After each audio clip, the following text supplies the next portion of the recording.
What's up to all my chocolatiers? This be me, Miss Chocolate. And I wanted to come to you guys today and do a video about putting you first and not settling. Okay, true story. And I have actually lived this. I it's a true story. But I'm gonna wait till some people join this live and then I'ma let you guys know.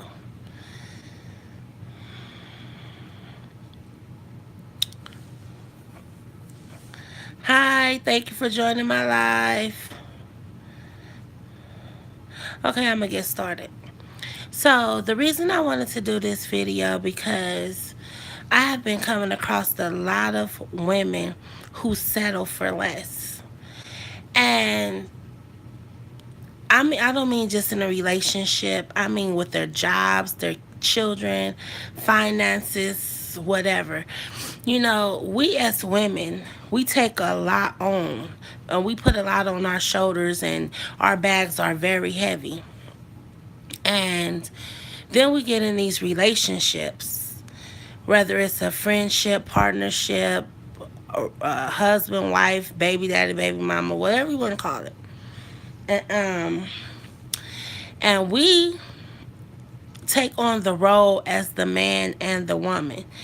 And we have been doing this for so long, for so many centuries, decades, or whatever, ever since women wanted to be liberated and free and equal and everything.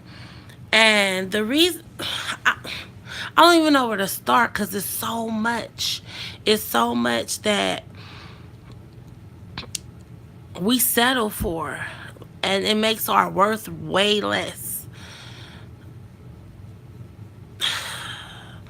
See, this was on my mind and my heart all night, and I kept saying, I'm gonna do this video, I'm gonna do this video, and it's, even if it just touched one person, even if I'm speaking to one person's spirit or their heart, that's all that mattered to me, because I did what I was supposed to do. I touched someone. And okay, let me tell you this story. And this is a true story about my life. I grew up in a household, and my mom had 5 children, and she a single parent household. And my mom worked 2 jobs just to make ends meet to take care of all of us. Now, as a child, I didn't understand, why we struggled, why we didn't have, why other people had more than we had, and why my mom was always gone, and um, why she was always frustrated, and there was so much tension, and and me and her never got along sometimes because she was frustrated. And as a kid, I didn't understand, hey, get off her back, leave her alone. She going through some things. She trying to take care of everybody. But as you live and you learn and you grow up, you realize, hey, life happens. And now I go back to my mom and tell her, hey, I'm sorry that I gave you a hard time when I was younger because I didn't understand, what you were going through and how you were struggling. Now that I'm a mom and I have kids, and yes, I am a single mom. And I grew up saying, oh, I'm not going to be like my mom. I'm going to have a husband. All my children are going to be by one man, and he's going to love me. I'm going to be the best wife and mother I could possibly be. Things don't always work out like that. Things do not always work out the way you planned them. And that brings me to this story about settling and accepting things that are not great for you or not your best of whatever. I want you guys to understand this, that you can achieve great, you can have great, you can have the best marriage, you can be the best mother, you can be the best partner, friend, lover, whatever you want to call it, whatever title you want to put on it. You can be all of that and some, but you have to believe in yourself, and you have to have the confidence in you that nobody else can ever have. You cannot wait for someone to tell you how to feel about you.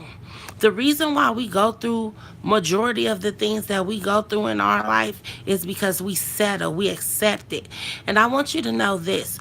Once you accept it one time and open that door for the heartache, the pain, the karma, the whatever the situation is, you need to let it go.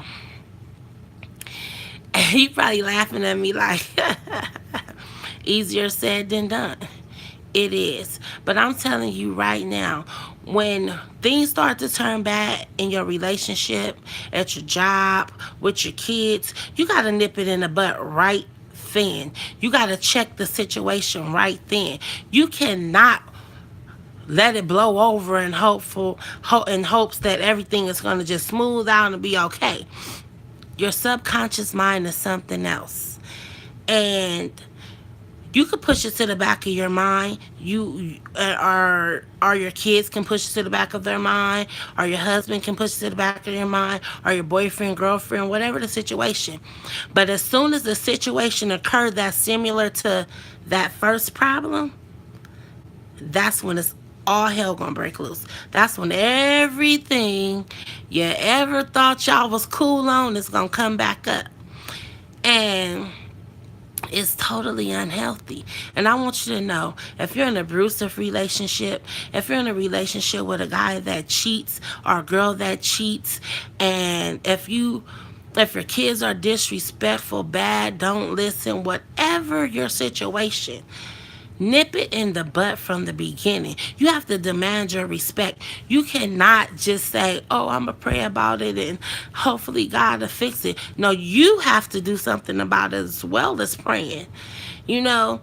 And I have been in two failed relationships, and my first kid's father, he has a baby by my friend that I knew since I was 12 years old. And it's like I beat myself up for so many years, like what I did, what I didn't do right, what we were young, but it's like I always put the blame on me. I always felt like I did something wrong, and you know and I made this happen, or I didn't do right. I wasn't good enough for him to, accept me. And these are issues that I have way back from a child, from when my father left. It's so suppressed issues. And it's okay, because you can still be great and you can still be a better you with suppressed issues. You just got to identify them and check them, you know? And so then, moving right along to my second kid's father, my son's father. This was the most horrible relationship I've ever experienced in my life. Not only did he cheat on me, but he was abusive, mentally, physically, and emotionally. And it was like one thing after another, one thing after another. And I stayed with him for 11 years. Do you hear me? 11 years of total pain, torture, horror. I almost lost my kids. I had children's services. I was doing parenting, domestic violence, anger management. I was so upset and bitter for just dealing with him. He turned me into someone I didn't even know I could be. And I didn't love myself. I walked around here with this chip on my shoulder, like, yeah. And I've always been confident. Don't get me wrong. I've always felt cute. I've always, but I had suppressed issues that I didn't let everybody see. Well, at least I thought everybody didn't see, but everybody's seen it way better than I could have ever seen it. And then I used to get mad. Oh, y'all don't know what y'all talking about. Oh, I love him. He loved me. Well, how could he love you? And how could you love him when he's putting his hands on you? When he's cheating on you, when he's not coming home at night, and then when he do come home, he's dealing with substance abuse problems. So it's always your fault. Oh, you're the reason why I drink. You're the reason why I smoke drugs. You're the reason why. You're. But then you thinking to yourself, maybe I am. Maybe I am the reason. That's why my first relationship failed. That's why I couldn't keep my first kid's father, because it's me. It gotta be me. If this relationship ain't working and that one didn't work, it got to be me. You know? And guess what? I hate to hurt your feelings. And you're gonna be like, what? It ain't you. It is you. It is definitely you. You know why? Because you allow these things to happen. You have to demand your respect. If you keep letting someone run over you, they going to keep running, baby. They going to run track star, Forrest Griffin Joyner on your butt. You feel me? Like Michael Phelps in the water on your butt. And I'm telling you that straight up. I have been ran over repeatedly in a relationship. And not only did the relationship cause me heartache, but it caused me heartache between my kids. Because as your kids get older, they see things. And when your love is blind, and when you block things out of your mind, like, oh, it's not that bad. Oh, he hit me, but he didn't kill me. Or, oh, he didn't stab me or shoot me or light me on fire. He didn't hit me in my face. Like, you start making up excuses, you know to justify his wrong or her wrong in your head. Like, oh yeah, I'm still all right. He done hit my face, so no nobody know. I ain't gonna tell. I don't care if he pushed you, pinched you, scratched you. It's all bad. And then you turn abusive, and then you lash out at your kids, and then you say things that you don't mean to say when you frustrated because somebody, and that causes you and your children relationship to be bad, your brothers, your sisters, your mother, your father, because you're angry in the inside and you don't know how to challenge your anger, and you've been abused for so long that you feel like, hey, I'm gonna be abusive too. This is the way life is. This is what it's supposed to be. And that's not a way to live. It's no way to live. And as the years went by, I fell into a deep depression, and nobody could understand. And then one day, my sister, I guess she did an intervention, and it kind of woke me up. When you get to your lowest point where you lose everything you got, I almost lost my kids, I lost my home, job, car. I lost everything behind being in a depression from something that was never meant to be. And I'm not gonna even say something that was never meant to be, something that was never meant to last as long as it did.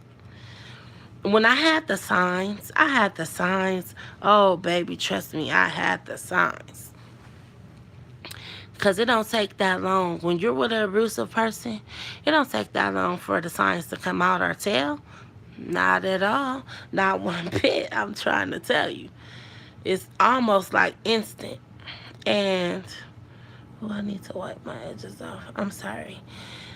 But, it's just like, I, all I'm gonna tell you guys is this. I wanted to do this video, and I got pretty much sidetracked about the situation, so I'm probably gonna redo this. But I want you to know, don't settle for less. Know your worth. Stop letting the enemy tell you that you can't when you can. Sometimes it's hard, especially when you're in a relationship, and you depend 100% financially on this person. I know it's hard, but sometimes you got to get out. You got to let it all go. I had to let it all go. And guess what? I let it all go and ended right back up 2 years later after being free, living the best life I could live. Happy, anxiety free, heart wasn't skipping beats, hair wasn't falling out, losing weight comfortably, just confidence was to the roof. And I end up back in this relationship with this person, and now it's a whole world of hell all over again, you know? And it's not worth it. When I say it's not worth it, it's not worth it. People are dying left and right. And my daughter is the reason that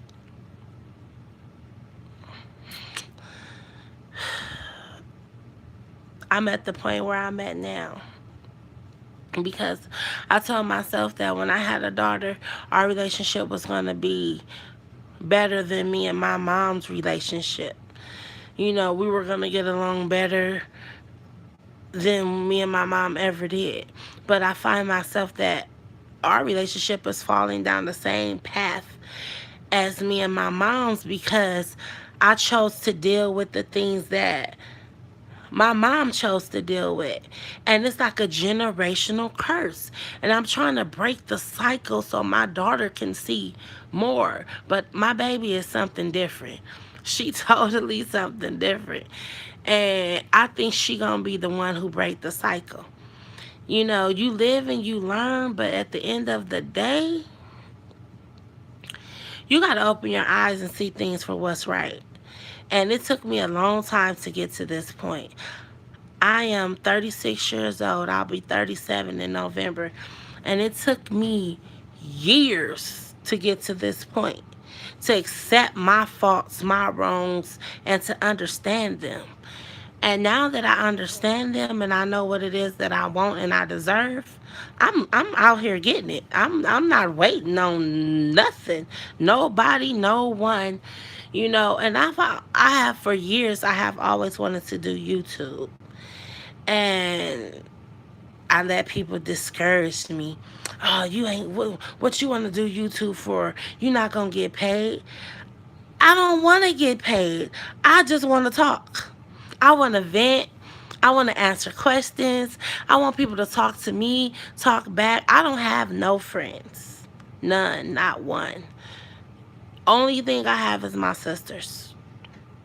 And I felt like YouTube was like a family, you know. So I let them this is I let not them. I let him discourage me about my career of being a YouTube person, and you know, sitting here like, oh, I ain't gonna post no video because it ain't nobody gonna look, ain't nobody gonna watch, ain't nobody gonna pay attention, ain't nobody gonna ask me no questions, ain't nobody gonna, you know.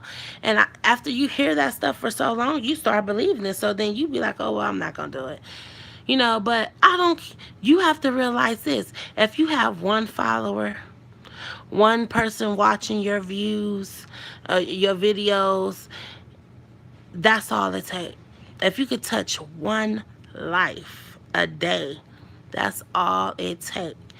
So I told myself today, I'm not living in the past or the shadows anymore.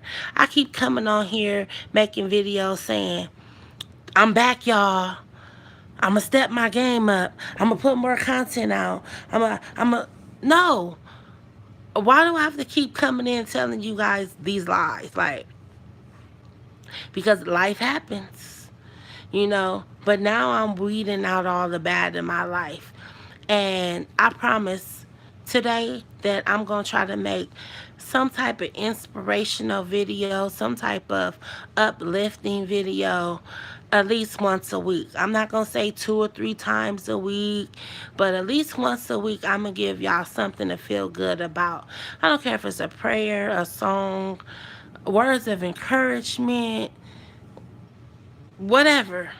That's what I am going to do. Because I can't let somebody stop me. I love to talk. I'm not gonna lie. I love to talk. I love to answer questions. I love to figure things out. I love to help people. Period. Out. Just period. So, y'all have my word today that at least once a week I'm gonna upload a video. If you have any questions, answers, or whatever, let me know. Thank you for tuning in to Miss Chocolate's World.